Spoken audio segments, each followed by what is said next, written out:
Monsieur le préfet ñu ngi leen di gërëm ci cérémonie installation bi ngeen jiite di leen féliciter d'abord ci ni ngeen doxalee processus électoral bi ba yàlla def ci lim ci def élection yi am na malgré ay incidents yu ndaw ci jàmm ak salaam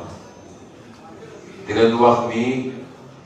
ñu ngi jaarale suñu nuyoo ci yéen pour mu yegg ci seeni kilifa jiital ci monsieur le gouverneur de Ziguinchor monsieur le ministre de l'Intérieur ak monsieur le président de la République ndax ñoom nga fi toogal di wax tamit ni ñi ngi féliciter ñëpp ñi demoon ci compétition bi yëpp ñu ngi leen di féliciter ki nekk def na li mu mënoon def te gëm naa ni ku nekk yéene ku rafet ko taxoon a jóg ci li mu bëgg a def fii ci Ziguinchor di féliciter particulièrement ñi nga xam ne nag fal nañ leen ak liste bu ñu mën a bokk mooy conseil yi teew fi tey di leen féliciter te am ak liggéey moo ñuy xaar te liggéey bu bëri la di dellu jaajëfal nag ñi nga xam ne ñoom la ñu bokkal coalition bi kenn ku nekk def na ci kéem kattanam di jaajëfal ñi nga xam ne ñoom laa bokkal sama parti bi Pastef ci seen taxawaay depuis ay ati at waaye it di gërëm suñuy mbokk ak suñuy wayjur ñi nga xam ne yàgg nañoo taxaw ci liggéey bi lu ne dégg nañ ko ci lu ne gis nañ ko ci waaye boobu la ñu gën a takku ngir jàppale ñu kon ñu leen di gërëm ak fu ñu mën a féete. Monsieur le préfet installé ngeen ñu en tant que maire de Ziguinchor du bànneex kuñ ci yéeg su dee mënu cee ñàkkit li waral loolu mooy li nga xam ne moom la ñuy yéeg suñu bopp ci sas moo ëpp doole fuuf te ku xam lan mooy pal ndax bëri na ñuy xëccoo palu nañ ma fal waaye pal responsabilité bu rëy la diine koo dem nag wax na ci responsabilité la ci ñi nga jiite kenn ku ne ci ñoom bés dina taxaw nga war a layoo moom ci lim la wóolu woon ba dénk la waaye responsabilité la ñun ñi ñëpp ay nit ñu gëm lañu ci suñu kanamu borom moo tax du lu tuuti moo tax nit bu xam luy fal dëgg buñ la falee da nga war a tëju di jooy waaye waroo woo sabar yi di dëgg parce que foofu la problème bi commencé ma wax ko pour man nag mais ma wax ko aussi pour képp kuy conseil ak képp ku am responsabilité li ñuy xaar bu Mumbaay du séddoo ay avantage waaye liggéey bu bëree la jaamu yàlla la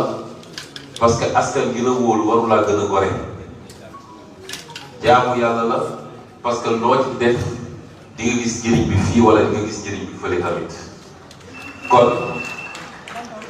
ñaare dañuy xëccoo lu bëri pour falu def ci alal def ci suñu temps mobiliser ay moto mobiliser ay nit léeg-léeg sax mu jaral ni ñu xeex ba nit ñi di ci gaañu bakkan mën na ci ron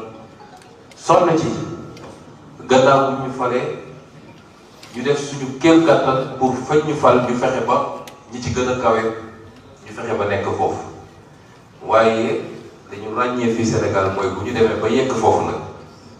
la askan wi doon xaar ci ñun safaan ba la ñuy def kenn ku nekk daal lu muy dugal poosam ak lu muy séddoo ci li nga xam ne ñëpp a ko bokk loolu nag ma teel ko wax fii rek man maay nekk ci mairie Ziguinchor loolu du fi amee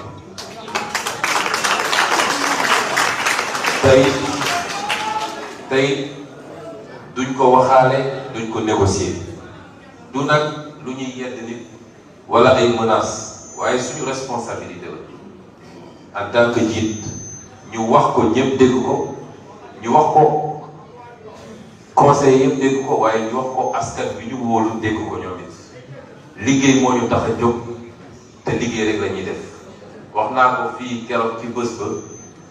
mairie bi soxlawu ma fi salaire soxlawu ma fi indemnité soxlawu ma fi avantage liggéey moo ñu tax kon la ñu bëgg la ñuy xaar gis nga askan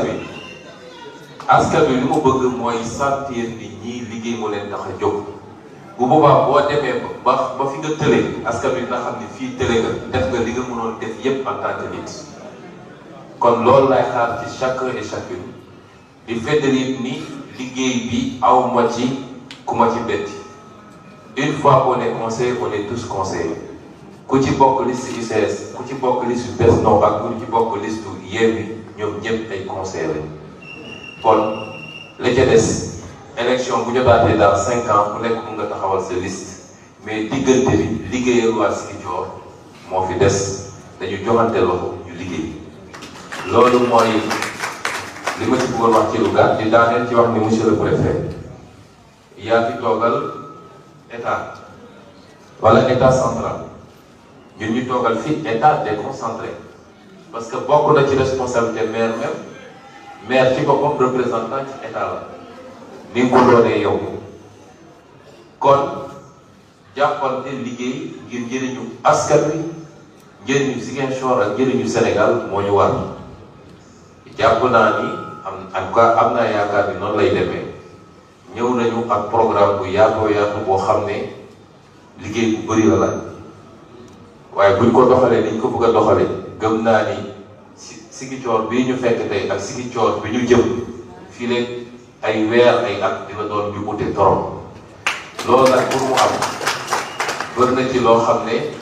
lu ñu war a lënkaloo la lu ñu war a liggéey la ak yéen ñu jàpp ni bu liggéey jotee rek ngir njëriñu askan wi dinañu bàyyi toute autre considération d'autant que